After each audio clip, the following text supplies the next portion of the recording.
सहारा प्रणाम, मैं हूं प्रीति पांडे। बड़ी बहस में आप सबका स्वागत है। सांसों पर संकट। दिवाली के बाद से दिल्ली एनसीआर में प्रदूषण का स्तर चरम पर पहुंच गया और एयर क्वालिटी 353 के पार जा पहुंची। जानकार कह रहे हैं कि दिल्ली गैस चैम्बर बनने वाली है, क्योंकि अब पंजाब और पाकिस्तान से अगले 3 दिन तक जो हवाएं चलेंगी, उनसे दिल्ली में फिर प्रदूषण का खतरा गंभीर हालात अख्तियार करने वाला है। पिछले 2 दिन से सुप्रीम कोर्ट से फटकार और केंद्र से तकरार के बाद दिल्ली सरकार ने आबो हवा सुधारने के लिए कई कदमों की घोषणा की है, जिसमें स्कूल कॉलेज 1 सप्ताह तक बंद रखने के अलावा निर्माण पर रोक, डीजल जेनसेट रोकने और खुले में कूड़ा जलाने से रोकने और धरपकड़ के लिए 500 से ज्यादा टीमें लगाई गई हैं। मंगलवार को केंद्र सरकार की बुलाई बैठक में दिल्ली के अलावा हरियाणा, यूपी, राजस्थान और पंजाब ने भी शिरकत की और तय हुआ कि वर्क फ्रॉम होम के अलावा निर्माण और उद्योगों पर कुछ दिनों के लिए पाबंदी लगा दी जाए। सुप्रीम कोर्ट ने बुधवार को केंद्र और संबंधित राज्यों को फिर तलब किया है, जहां एक्शन प्लान के साथ साथ अब तक उठाए गए कदमों की जानकारी भी देनी है। पिछले 10 दिन से दिल्ली, नोएडा, गाजियाबाद, गुरुग्राम में एयर इंडेक्स क्वालिटी यानी AQI 325 से 475 के बीच बना हुआ है। बताया जा रहा है कि हवा में PM 2.5 और PM 10 जैसे हानिकारक कणों की मात्रा तेजी से बढ़ी है, जहां PM 2.5 की औसत मात्रा 30 माइक्रोग्राम प्रति घन मीटर होनी चाहिए, वो 325 से 500 के बीच चल रही है। दरअसल दिल्ली और NCR में प्रदूषण से हालात ऐसे बन गए हैं कि लोगों को सांस लेने में परेशानी का सामना करना पड़ रहा है। अस्थमा के मरीजों की दिक्कतें तो बढ़ गई हैं, साथ ही कोरोना के पेशेंट्स को भी मुश्किलों का सामना करना पड़ रहा है। मौसम विभाग की माने तो अभी हालात बदलने में 7 दिन का समय लग सकता है। ऐसे में जानलेवा हवा और प्रदूषण से बचने का तरीका ही इसका सबसे बड़ा उपाय है।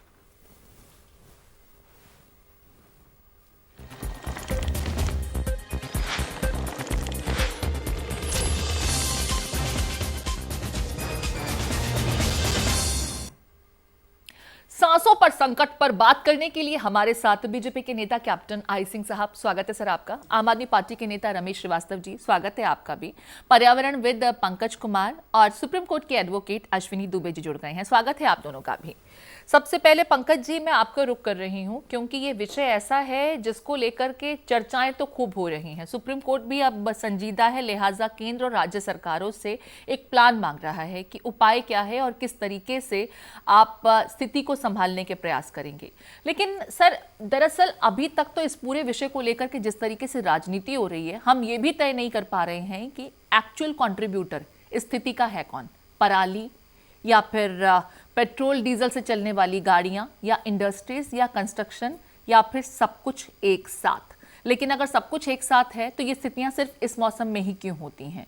इन तमाम चीज़ों को लेकर के जो राजनीति चल रही है सर, क्योंकि आप इस विषय से जुड़े हुए हैं और लगातार रिसर्च करते रहते हैं, मैं समझना चाहूँगी पहले इस स्थिति के लिए दरअसल जिम्मेदार आप किसको मानते हैं? क्योंकि ये तो एक आम सी बात हो गई है कि अक्टूबर और नवंबर के महीने में राजधानी दिल्ली और आसपास की आबो हवा इतनी जहरीली हो जाती है जो किसी गैस चैम्बर से कम नहीं है।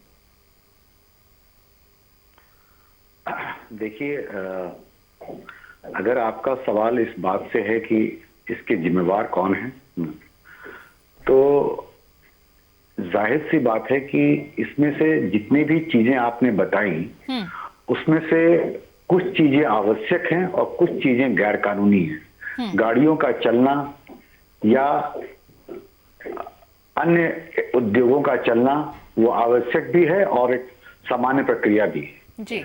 मगर जहां तक सवाल उठता है कूड़ों के ढेर का जलना या जगह जगह कूड़ों के इकट्ठा होकर किसी के द्वारा आग लगाकर उसमें से कुछ चीजों को चुनने का काम करना, ये गैर कानूनी काम है।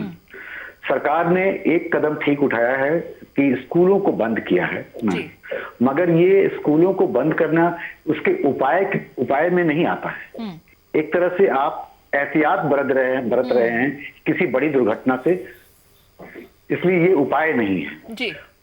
कोर्ट को ये पूछना चाहिए कि पिछले 2-3 वर्षों में या 4 वर्षों में सरकार, राज्य हो या केंद्र के द्वारा उठाए हुए कौन कौन से कदम थे जिनको उठाए गए और उसका क्या खर्च हुआ और उसका क्या इम्पैक्ट हुआ। सर, मैं लगातार आपके यहाँ भी प्रोग्राम कर रहा हूँ मैं हर बार ये जानने की कोशिश कर रहा हूं कि हर सरकार इतने बड़े बड़े वादे, दावे और नारे भी करती है और साथ साथ ये भी बताती है कि हमने इतना कुछ खर्च किया है। तो हर खर्च के पीछे, सरकारी खर्च के पीछे एक इम्पैक्ट असेसमेंट का काम होता है ना। तो सरकार ये बात क्यों नहीं सामने लाकर रखती है कि हमने ये खर्च किया और उसके ये इम्पैक्ट असेसमेंट के रिपोर्ट हैं। आप देखेंगे कि किसी के पास में कोई इम्पैक्ट असेसमेंट रिपोर्ट नहीं है। इसका मतलब है कि आपने जो खर्च किया ना, वो या तो पर्याप्त नहीं था या जहां लगा वो उसका कोई परिणाम निकल कर नहीं आया। कोर्ट को अब सरकारों से ये भी मांगना चाहिए ना, क्योंकि मुझे तो अब यही समझ में आने लगा है कि पिछले कुछ वर्षों से दिल्ली की जनता या एनसीआर की जनता या तो भगवान के भरोसे है या फिर या अदालतों के भरोसे है। तो अब जब अदालत को ही सब कुछ करना है तो कम से कम अदालत दो काम कर ले। एक बात के लिए बाध्य करे कि ये आम आदमी पार्टी, बीजेपी या दूसरे राज्य के दोषारोपण को हटाकर यह इनका एक समय, दिन और कार्यक्रम मुकर्रर करे जिसमें कि ये लोग आपस में बैठकर राजनीतिक मतभेद को हटाकर कोई कार्यक्रम सामने रखें और जो कि अदालत की निगरानी में भी हो और सरकार के भी निगरानी में हो जी। और तब देखिए, इसमें बहुत बार मैं हमेशा कहता हूं कि पर्यावरण एक ऐसा मसला है जिसमें कि सामाजिक भागीदारी या उसकी साझेदारी की भी जरूरत होती है। बिल्कुल। मगर आपको समाज पे अगर आप ठीकरा फोड़ेंगे तो उसका परिणाम कुछ निकल के क्यों नहीं आएगा, क्योंकि समाज आपको उतना ही उदासीन या गैर जिम्मेवार दिखाई देगा। मगर मैं उसकी सबसे बड़ी वजह मानता हूं कि जब सरकार के अपने वादे, नारे या कार्यक्रमों में उसमें जब चूक दिखती है तो वही समाज उदासीन दिखता है। अगर सरकार मुस्त, चुस्त और दुरुस्त दिखाई दे तो आप समाज से उम्मीद कर सकते हैं। अगर इस विषय को लेकर के समय रहते संजीदगी दिखाई जाए तो शायद ये समस्या बार बार और हर बार इस मौसम में विकराल रूप न ले, जिसकी कोशिशों के दावे लगातार किए जा रहे हैं। बिल्कुल ठीक कह रहे हैं आप पंकज जी। मैं अश्विनी जी का रुख कर रही हूं क्योंकि आपने कोर्ट का जिक्र किया था और इस पूरी स्थिति में फिलहाल कोर्ट ही एक ऐसा इफेक्टिव मैकेनिज्म दिखाई दे रहा है जो शायद गवर्नमेंट से ये पूछने का अधिकार रखता है कि आखिर आप कर क्या रहे हैं और कौन सा मैकेनिज्म अख्तियार कर रहे हैं, ताकि जो राइट टू ब्रीथ का एक अधिकार जनता के पास होता है वो तो कम से कम ठीक तरीके से वो ले सकें। अश्विनी जी, यहाँ पर सुप्रीम कोर्ट संजीदा है। हालांकि संजीदगी तो स्टेट गवर्नमेंट्स भी दिखा रही हैं, दावे तो यही किए जाते हैं, सेंट्रल गवर्नमेंट की तरफ से भी प्रयासों का जिक्र किया जा रहा है, लेकिन बावजूद इसके हर साल यही स्थिति इसी मौसम में क्यों विकराल रूप ले लेती है, इसका जवाब आज तक मिल नहीं पाया। सुप्रीम कोर्ट अपने दायरे में जितना कुछ कर सकती है वो प्रयास हो रहे हैं, लेकिन हम फिर भी विफल हैं। बात को आगे बताता हूँ। 2011-2019 bench led by honourable justice Arun Mishra और दीपक मिश्रा ने चीफ सेक्रेटरी कहा के हरियाणा के, पंजाब के, दिल्ली के, उत्तर प्रदेश के, उनको तलब करते हुए कहा था कि आप 3 किलोमीटर से 10 किलोमीटर के रेडियस में स्मोक टावर्स लगाइए और साथ ही साथ एक फिजिबिलिटी रिपोर्ट हमारे पास सबमिट करिए। और दूसरा, क्यों स्टेट गवर्नमेंट अपनी जिम्मेदारियों से भाग रही हैं, क्यों इसको कलेक्टिवली एक साथ मिल करके इसको खत्म नहीं कर रही। उसके पहले 2017 में भी उन्होंने इसरो के वैज्ञानिकों के साथ central pollution control board, ministry of environment and forest और दिल्ली पोल्यूशन कंट्रोल कमेटी के सदस्यों को, हरियाणा के सदस्यों को, पोल्यूशन कंट्रोल बोर्ड कमेटी के सदस्यों को, स्टेट की जो एनवायरमेंट बॉडी होती है, और साथ ही साथ कुछ नोटेड जो एनवायरमेंटलिस्ट हैं उनको लेकर के एक एक्शन प्लान बनाने के लिए कहा था। लेकिन आज तक अक्षमता देखिए कि जिस ऑर्डर को इम्प्लीमेंट करना चाहिए एक ज्वाइंट साथ में मिल करके, एक अपनी जिम्मेदारी समझ करके, वो किसी भी सरकार ने नहीं किया। उसके बाद अभी फिर 2020 में वैसी स्थिति हुई, 2021 में फिर वही स्थिति हुई। लेकिन एक चीज अब देखिए, फिर से जब आप सुप्रीम कोर्ट के सामने, सुप्रीम कोर्ट में एक कैटेगोरिकल एफिडेविट फाइल हो जिसमें उन्होंने कहा कि स्टबल बर्निंग में 4 से 7% का होता है। जो एक बात आती थी कि फायर क्रैकर्स के बर्न करने से पॉल्यूशन हो रहा है, वो कंप्लीटली उस तरह रूल आउट किया। उसके अलावा उन्होंने कहा रेगुलर पॉल्यूशन, डस्ट पॉल्यूशन, जो इंडस्ट्रीज यहां पर काम कर रही है, और साथ ही साथ जितने थर्मल पावर प्लांट्स हैं, थर्मल पावर प्लांट की ईएसपी प्रॉपरली काम नहीं करती, क्योंकि पुराने ये पावर प्लांट्स और वो जो एक्स्ट्रा मैकेनिज्म इसके मुताबिक ये करना चाहिए कि कोल बर्निंग जो हो रही है वो स्टॉप होनी चाहिए, उस पर काम नहीं हुआ। हर साल की यही स्थिति है। लेकिन कल सुप्रीम कोर्ट ने फिर एक बात कही कि क्यों न हम आपका जो एडवर्टीजमेंट का पैसा है उस पर एक ऑडिट बिठाए। साथ ही साथ जब पहले पिछली बार चीफ सेक्रेटरी को कहा हरियाणा के चीफ सेक्रेटरी ने कोई फिजिबल रिपोर्ट नहीं फाइल किया, और सीईपीआई जो सेंट्रल एनवायरमेंटल पोल्यूशन इंडेक्स है वो लगातार दिल्ली का बढ़ता जा रहा है, जिसकी वजह से डेडली पोल्यूशन हो गया है। जिम्मेदारी कोर्ट्स के अलावा आंसरेबिलिटी होती है। कॉन्स्टिट्यूशन में आर्टिकल 21 राइट टू लाइफ में ये इक्वल रेस्पॉन्सिबिलिटी लाई करती ईच रिस्पेक्टिव स्टेट गवर्नमेंट को एंश्योर करे कि उसके सिटीजन्स को शुद्ध हवा मिल रही है, शुद्ध वातावरण मिल रहा है, शुद्ध पानी मिल रहा है और शुद्ध चिकित्सा, अच्छी चिकित्सा मिल रही है। लेकिन किसी भी गवर्नमेंट ने अपनी जिम्मेदारी का पालन नहीं किया और हर साल आज फिर यही स्थिति है। थोड़े दिनों में जब AQI नॉर्मल होने की स्थिति में होगा ये बातें खत्म होंगी और फिर से अगले साल का इंतजार होगा। जरूरत यहां पर अकाउंटेबिलिटी की है। वो अकाउंटेबिलिटी कलेक्टिव रिस्पॉन्सिबिलिटी से आएगी और वो तब होगा जब पॉलिटिकल जो अपनी अपीजमेंट, राजनीति से बाहर निकले और आपस में कोऑर्डिनेशन बेहतर हो और उस मैकेनिज्म के ऊपर चर्चा की जा सके, तब शायद ज्यादा बेहतर तरीके से कोई नतीजे पे निकल पाएंगे। रमेश जी का मैं रुख कर रही हूँ। रमेश जी, आम आदमी पार्टी विज्ञापन, जैसा कि खुद अश्विनी जी ने भी कहा कि सुप्रीम कोर्ट तक को ये सवाल पूछना पड़ा था कि विज्ञापन को लेकर के ही क्यों ना ऑडिट बिठा दिया जाए। आपकी सरकार दिल्ली में है, विज्ञापनों में मैंने बहुत कुछ देखा। पराली के संबंध में भी जो आपने उपाय किए उसका भी विज्ञापन देखा, स्मोक टावर्स को लेकर के भी जो आप लोगों की तरफ से अरेंजमेंट्स किए गए उसका भी विज्ञापन देखा, लेकिन नतीजा राजधानी दिल्ली में दिखा नहीं। अश्विनी भाई की जानकारी को थोड़ा सा दुरुस्त कर दूं, सुप्रीम कोर्ट ने रेवेन्यू ऑडिट की बात की थी, एडवर्टीजमेंट एक्सपेंडिचर के ऑडिट की बात नहीं की थी। दूसरी बात कि ये जो आपने कहा विज्ञापन बड़े देखे, मैडम हमारे काम जमीन पे दिखे हैं। स्मोक टावर हमने ही लगाया है इस एरिया का पहला, वो दिखा है। दिल्ली में थर्मल पावर प्लांट नहीं है जो कि पर्यावरण प्रदूषित करने के मुख्य कारणों में से एक बताया गया है। थर्मल पावर प्लांट हमारे यहाँ नहीं है। दिल्ली में पराली नहीं जलती, उसका 4% ही कंट्रीब्यूशन बताया गया, लेकिन वास्तव में उसका कंट्रीब्यूशन 36% है। ये सफर नाम की केंद्रीय सरकार की संस्था ने ही अपनी स्टडी में जारी किया हुआ है। और जब पराली यहाँ नहीं जलती, थर्मल पावर प्लांट यहाँ नहीं है, coal burning, fossil fuel burning industry Delhi में नहीं है, इसका मतलब अगर दिल्ली की हवा प्रदूषित हो रही है तो आसपास के राज्य ही जिम्मेदार हैं। फिर भी कोई राजनीतिक ब्लेम नहीं करूंगा। मैं पिछली डिबेट में आया था, मैंने पिछली डिबेट में भी कहा था कि हम सभी राजनीतिक दलों को एक साथ बैठ करके काम करना चाहिए। दुख की बात यह है कि इस जिम्मेदारी का एहसास भी सुप्रीम कोर्ट को कराना पड़ा। हम तो पहले से कह रहे हैं सर्वदलीय बैठक के लिए हम बैठने को तैयार हैं, सुप्रीम कोर्ट ने बोला, तब जाके केंद्रीय पर्यावरण मंत्रालय भी चेता। कैसे होगा? आप लोग तो ये भी नहीं तय कर पा रहे हैं कि दरअसल दिल्ली की आबो हवा को प्रदूषित करने के लिए मुख्य कंट्रीब्यूटर क्या है। आपने तो सीधे तौर पर पल्ला झाड़ लिया कि दिल्ली में ऐसा कोई भी विषय नहीं है जो यहाँ की आबो हवा को हम तो कह रहे हैं पराली 36% जिम्मेदार है, के लिए जिम्मेदार है। पराली 36% जिम्मेदार है। आपने कहा पराली 36%, जो रिपोर्ट्स जिम्मेदार है, जो रिपोर्ट्स आती हैं वो 12% से लेकर 16% तक मैक्सिमम बता रही हैं कि जो कंट्रीब्यूशन है पराली का 12 से 16% के बीच है। जबकि अगर इसके अलावा बात की जाए तो जो जैव ईंधन है या फिर जो इससे जुड़े हुए जितने भी ईंधन के सोर्सेज हैं, जिसमें कोयला आता है या फिर दूसरे सोर्सेज हैं, वो ज़्यादा जिम्मेदार हैं। तो फिर ये कह देना कि सिर्फ दिल्ली का कोई भी ऐसा विषय नहीं है जिसकी वजह से आबो हवा ज़्यादा पोल्यूट हो रही है, बनस्पत की जो आसपास के राज्य हैं वो इसके लिए जिम्मेदार हैं। नहीं, मुझे मौका दीजिए स्पष्ट करने का। मैंने ये नहीं कहा कि दिल्ली के कोई भी कारण नहीं, जी नहीं, डस्ट कारण है। कंस्ट्रक्शन एक्टिविटीज पे 10 दिन पहले से बैन लगा दिया गया है।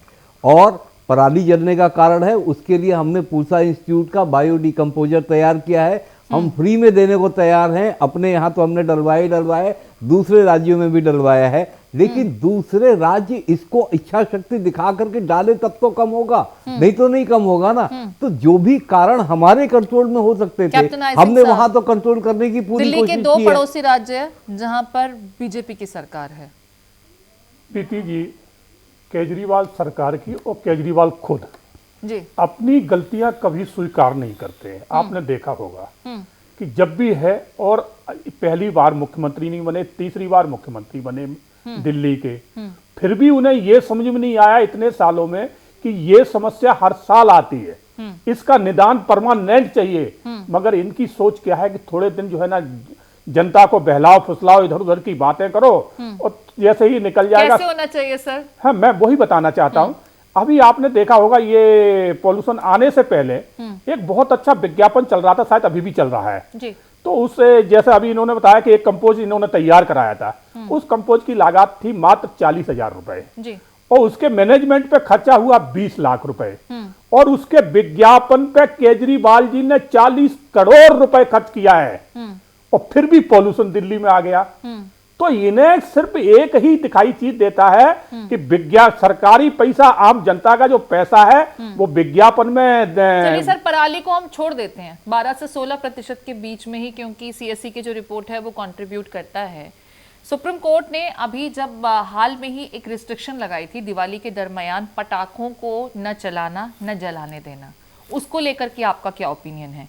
क्योंकि दिल्ली में अगर उसको लेकर के रोक लगाई भी गई थी, हालांकि ये बात अलग है दिल्ली के भी कई इलाकों में पटाखे जलाए भी गए और दिवाली की रात दिल्ली की आबोहवा सबसे ज्यादा जहरीली हो गई थी, लेकिन पड़ोसी राज्यों ने भी कंट्रीब्यूशन कम नहीं किया। नहीं प्रीति जी, आपने एक चीज देखा होगा कि सुप्रीम कोर्ट ने ये नहीं कहा था पटाखे बिल्कुल बैन कर दिए, उन्होंने कहा कि जो प्रदूषण राहत उससे बाहर हैं सर मुझे ये बताइए, चलिए ठीक है, यूपी पास में है, बीजेपी का शासन है क्योंकि आप बीजेपी पार्टी से आते हैं और हरियाणा भी बीजेपी से ही है, ये मुझे बता दीजिए कितनी एफआईआर दर्ज हुई जहां पर पटाखे जलाए गए थे दिवाली के मौके पर या दिवाली के अगले 2-3 दिनों तक? कितनी एफआईआर दर्ज हुई, कितनी कार्रवाई हुई? बिल्कुल हुई है, जो हाँ मौका पे पकड़े गए पुलिस ने बराबर उनके ऊपर एफआईआर दर्ज की है और वो आंकड़े भी हैं, आप कहेंगे तो हम उनको आंकड़ों के भी ले आएंगे। मगर दिल्ली सरकार ने क्या लिया इस पे, मैं ये जानना चाहता हूं। अब मैं प्रीति जी एक बहुत अच्छी बात जानना चाहूंगा। अलग हो रहे हैं, मेरा यही सवाल था। दिवाली की रात दिल्ली की छोड़िए, आसपास के राज्यों में भी, खुद मैं नोएडा में रहती हूँ, गौतम बुद्ध नगर में, हमने सुना, हमने उन पटाखों को जलते भी देखा और मुझे कहीं पुलिस नहीं दिखाई दी जो इनको रोकने के लिए आई थी, जो आज की डेट में इस वायु प्रदूषण का एक बहुत महत्वपूर्ण कारण है, कंट्रीब्यूटर है। अरे इसको लेकर सांप्रदायिक रंग दे दिया। प्रीति जी मैं बताना चाहूंगा सांप्रदायिकता की तरफ ले जाते हैं हर चीज को। हाँ बिल्कुल बिल्कुल, बहुत अच्छी बात कही इन्होंने आम आदमी के प्रवक्ता ने जी, कि दीपावली के पटाखों में तो इनको पोल्यूशन नजर आया और जब ये दूसरा त्योहार होता है जिसमें हजारों पशु मारे जाते हैं और उसमें लाखों बात हम प्रदूषण की कर रहे हैं, बर्बाद होता है। अब देखा आपने हर चीज लगाए हिंदू विषय को लेकर के जा रहे हैं। कैप्टन आई सिंह साहब सांस लेना दूभर हो चुका है। कैप्टन आई सिंह साहब मेरा सवाल सुनिए, सांस लेना दूभर हो चुका है। दिल्ली ही नहीं एनसीआर की बात की जा रही है और सुप्रीम कोर्ट में दिल्ली सरकार ने यही कहा है कि अगर हम दिल्ली में ये सब कुछ रोक भी दें तो ऐसा नहीं है कि दिल्ली की आबो हवा को आप किसी बाउंड्री में नाप सकते हैं। ठीक है, अगर आप स्टेट की बात करते हैं तो दिल्ली को बाउंड्री में नापा जा सकता है, लेकिन हवा को तो बाउंड्री में नहीं रोक पाएंगे ना। अगर नोएडा की वायु जो स्थिति है वो अच्छी नहीं होगी या गुड़गांव की वायु स्थिति अच्छी नहीं होगी या गाजियाबाद की अच्छी नहीं होगी या सोनीपत या पानीपत की अच्छी नहीं होगी तो वो हवा बहेगी तो दिल्ली की भी आबो हवा को आकर के प्रदूषित करेगी। ये आपको समझना होगा ना कि ये तो म्यूचुअल कोऑर्डिनेशन से ही सॉर्ट आउट हो सकता है। प्रीति जी, बगल में हमारा यूपी है, इधर हरियाणा है जी, तो इनको टारगेट पे ले लिया। हाँ। क्या पटाखे पंजाब में नहीं चले हैं? क्या पटाखे राजस्थान में नहीं चले हैं? तो आप बताइए कि वहां पटाखों पे क्यों बैन नहीं कर दिया? वहां की पुलिस ने कितनों को मुकदमे दर्ज किए, कितनों को लाके पकड़ के जेल में बंद किया है। तो वहां तो सरकार हमारी नहीं है ना। तो ये बहुत आसान हो जाता है किसी के ऊपर सीधा ब्लेम लगा। लेकिन मुझे ये बताइए, गलतियों को मुझे ये बताइए, पटाखे जलाना जरूरी है या फिर अब कंस्ट्रक्शन जो कि जरूरी काम है और कोरोना काल से वैसे ही प्रभावित है, लोगों के दफ्तर पहले से ही वर्क फ्रॉम होम से चल रहे थे, स्कूल अभी खुले नहीं थे, फिर दोबारा मजबूरन बंद करना पड़ा। जिस तरह से हमारे पर्यावरणविद साहब ने भी कहा, पंकज कुमार जी ने भी कहा और अश्विनी जी ने भी कहा कि ये बचाने के प्रयास हो सकते हैं, ये प्रिकॉशन है, ये अरेंजमेंट नहीं है। हमें ये तो समझना होगा हर साल इस मौसम में क्यों ये स्थिति हमें दो चार होनी पड़ती है। प्रीति जी, इनको जो मालूम है कि पॉल्यूशन इस महीने में होना ही होना है तो इन्हें सबसे पहले जो है ना एक्शन लेना चाहिए था कंस्ट्रक्शन पे, क्योंकि वहां 20 से अधिक पॉल्यूशन की मात्रा वहां से आती है। उसके बाद जितनी भी कच्ची बस्तियां ये हैं यहाँ पर कचरा भी जलाया जाता जी। है, उससे भी काफी मात्रा में पॉल्यूशन आता है। और जो सेकेंड हैंड वाहन हैं जिनको सेंट्रल गवर्नमेंट ने बैन कर दिया है, वो जो है ना उनसे भी आता है। और काफी ऐसे स्रोत हैं दिल्ली के अंदर जिनसे आता है, उस पर दिल्ली सरकार ने कोई एक्शन नहीं लिया है, क्योंकि समस्या ये नहीं है, समस्या इन्हें अगली बार के लिए वोट दिखाई दे रहा है कि हम अगर इन पे एक्शन लेंगे तो अगली बार ये हमें वोट नहीं देंगे। अगर दिल्ली सरकार की मंशा साफ होती तो तीसरी बार सत्ता में आने के बाद पॉल्यूशन का चलिए, कुल नामो मिलाकर के राजनीति के निशान नहीं अलावा होता। जवाब नहीं मिलता इस विषय का। हकीकत यह है कि आज की जनता के लिए न तो सांस लेने के लिए स्वच्छ वायु मिल रहा है, न पीने के लिए साफ पानी मिल रहा है। राजनीति अपने चरम पर है। मैं एक बार फिर से पंकज जी का रुख कर रही हूँ। पंकज जी, आपने दोनों पॉलिटिकल पार्टी के मेहमानों को सुन लिया जो दिल्ली एनसीआर के रीजन में जिनकी सरकारें हैं। आपको लगता है कि इस तरीके से उपाय निकल पाएंगे या समाधान हो पाएंगे? जिस स्थिति से आम जनता को दो चार होना पड़ रहा है, खास करके मुझे सबसे ज्यादा सहानुभूति उन अस्थमा रोगियों से है या कोरोना से निकल करके आए जो मरीज हैं या जो अभी भी जूझ रहे हैं, उनके साथ सहानुभूति के अलावा और कुछ हम कर नहीं सकते हैं? छोड़िए इस बात को कि हमको और आपको क्या लगता है। आप यूं सोच लीजिए कि जो भी लोग आपके चैनल्स को देख रहे होंगे, जो दर्शक, वो इन बहस को देख करके क्या उनकी उम्मीद क्या जग रही होगी कि कुछ होगा? उनकी उम्मीद भी वैसे ही टूट रही होगी ना, जैसे अभी हमारी और आपकी टूट रही है। बिल्कुल। मेरा एक सुझाव है आपको ना कि अगर अभी आप जिम्मेवारियों की बात कर रही थी ना और इसके कारण की बात कर रहे थे, तो साइंटिफिक कॉज इसका ये होता है कि इस पीरियड में अक्टूबर से लेके फरवरी के एंड तक के बीच में मॉइस्चर जो है वायु में काफी बढ़ जाते हैं और हवा का रुख उत्तर से दक्षिण और उत्तर से थोड़ा सा पश्चिम की तरफ से होता है जिस पीरियड में। और इसमें विंड स्पीड जो है ना वो कभी 4 कभी 8 के एवरेज पे रहती है और सम टाइम्स वो 15 से 25 के विंड स्पीड पे चलती है। तो कभी कभी आपको उसमें पॉल्यूशन की कमी दिखाई देगी, मगर नॉर्मल रूप में इस पीरियड में विंड स्पीड कम रहती है, मॉइस्चर रहता है ना, तो जो कुछ भी हो रहा है ना वो वहीं पर जमने सा लगता है। जी। अभी वो दिल्ली कहाँ कंट्रीब्यूट करता है? दिल्ली का जो सबसे बड़ा कंट्रीब्यूशन है कि जितने बड़े बड़े डंपिंग ग्राउंड्स बने हुए हैं, लीगल और इलीगल, आप चलिए या अपने कैमरामैन को भेज कर जाके देखिए वहां पर किस तरीके से आग लगी हुई है और जो जहरीली मीथेन गैस के अलावा जो चीजें वहां से निकल रही है और जो उसमें CO2 प्रोड्यूस कर रहा है ना, आप उसको देखकर दंग रह जाएंगी। वो एक बहुत बड़ा कॉन्ट्रीब्यूटर है वैक्यूल के अलावा और तमाम चीजों। इसका जवाब रमेश जी से लेते हैं। रमेश जी, यहाँ पर आपने पंकज जी से एक बहुत महत्वपूर्ण विषय को सुना भी है, समझा भी है। सर, इसको रोकने के लिए हम क्या कुछ कर रहे हैं? ये जो कूड़े के डंप हैं गाजीपुर की तरफ और भलसवा की तरफ है, उसका जवाब मैं दूं इसके पहले कैप्टन साहब जरा बता दें कि इनके सांसद गौतम गंभीर जी ने जो यहाँ पे कूड़ा निस्तारण के लिए प्लांट लगाने का फैसला किया था, वो प्लांट तो अभी तक नहीं लगा। सांसद निधि उनकी जारी हो गई लेकिन वो प्लांट अभी तक नहीं कहीं लगा है। हमने तो ओपन एयर की फॉसिल फ्यूल की बर्निंग रोकने के लिए, किसी भी तरह की बर्निंग रोकने के लिए 500 टीमें बनाई हैं। और आपके एक्सपर्ट को बता दूं, मैं मेरे पास सबूत के साथ है कि 2018 में मोदी सरकार ने पराली समस्या से निदान के लिए एक फंड बनाया था। उस फंड से अभी तक 22 अरब रुपए खर्च हो चुके, जो ये प्रूफ बता रहा है, लेकिन वो योजना सफल नहीं हो पाई। तो पैसे खर्च हो रहे हैं और योजनाओं का कहीं पता नहीं है। कैप्टन आई सिंह साहब, जल्दी से, मेरे पास समय का अभाव है। प्रीति जी, हरदम मैंने वही कहा कि हरदम आम आदमी पार्टी अपनी जिम्मेवारी से भागती है। सरकार दिल्ली में आप चला रहे हैं कि हाँ गौतम गंभीर चला रहे हैं? सरकार आप चला रहे हैं। आपने स्थायी हल क्यों नहीं सोचा? आप उनसे मदद मांगिए, उनसे कहिए कि सांसद जी आप क्षेत्र के हैं, आप भी इस योजना में हमारी में आप भागीदार बनिए, हमारी मदद करिए। बिल्कुल करेंगे आप। सर, कूड़े का निस्तारण एमसीडी के पास है। अपनी जिम्मेवारी छोड़ के सिर्फ एक इस बहस को देख करके समझा जा सकता है। मुझे लगता है कि हमारे दर्शक भी बेहतर तरीके से समझ पा रहे होंगे कि इस वक्त जो दिल्ली की आबो हवा किसी गैस चैम्बर से कम नहीं है, उसकी स्थिति के लिए जिम्मेदार कारक कौन कौन से हैं और अगर निदान नहीं हो पा रहा है समस्या का तो दरअसल उसके पीछे की वजह क्या है। ये जो बहस है ये जवाब देने के लिए काफी है। अश्विनी जी का मैं एक बार फिर से रुक कर रही हूँ। समय का मेरे पास अभाव है। अश्विनी जी, यहाँ पर सुप्रीम कोर्ट के सामने दिल्ली सरकार ने एक प्लान जो है वो तो तैयार करके दे दिया कि सिर्फ हमारे कुछ रिस्ट्रिक्शंस लगा देने से समाधान नहीं निकलेगा, एनसीआर को इसमें शामिल करना होगा। आपको क्या लगता है, इस तरीके से राजनीति होती रहेगी तो एनसीआर को समावेश के लिए सुप्रीम कोर्ट को ही को ऑर्डर देना पड़ेगा क्या? देखिए, सुप्रीम कोर्ट ने तो ऑलरेडी ऑर्डर दिया, चीफ सेक्रेटरी को समझ भी किया 2019 में, जैसा आपने बताया जी। 4 चीजें यहाँ पर समझना होगा। मैं फिर पंकज कुमार जी की बात को आगे एड ऑन करते कहता हूँ कि जैसे एयर क्वालिटी पुअर जाती है नॉर्मल से, उसी समय डीजल जनरेटर्स को बंद कर देना चाहिए और बस और मेट्रो सर्विसेज को शुरू करना चाहिए। दूसरा, जो हमारे मित्र हमारे आदरणीय रमेश जी ने कहा, बदरपुर पावर प्लांट के बारे में थोड़ा रिमाइंड करवाना चाहूंगा। कल ही सुप्रीम कोर्ट में बहस हुई थी कि उसको बदरपुर पावर प्लांट को बंद नहीं करते, लेकिन इसका मैक्सिमम जो यूज हो रहा है उसको थोड़ा कम करके बाकी पावर प्लांट से उसको बुलाना चाहिए, माने बिजली देनी चाहिए। तीसरी बात, मैकेनाइज्ड क्लीनिंग ऑफ रोड, उसको इंक्रीज करना चाहिए और वाटर जो है स्प्रिंकलिंग होनी चाहिए, हमेशा बहुत फ्रीक्वेंटली होनी चाहिए। और जो उन होटल्स में फायरवुड और जो कोल का इस्तेमाल होना है वो होना नहीं चाहिए। उसके बाद रमेश जी की आखिरी 10 सेकंड में बताऊंगा, सुप्रीम कोर्ट ने कहा कि some steps will have to be taken by civic bodies too. फिर कोर्ट ने कहा कि stop trying to pass the buck, ये दिल्ली गवर्नमेंट के लॉयर को बोला। These kind of lame excuses.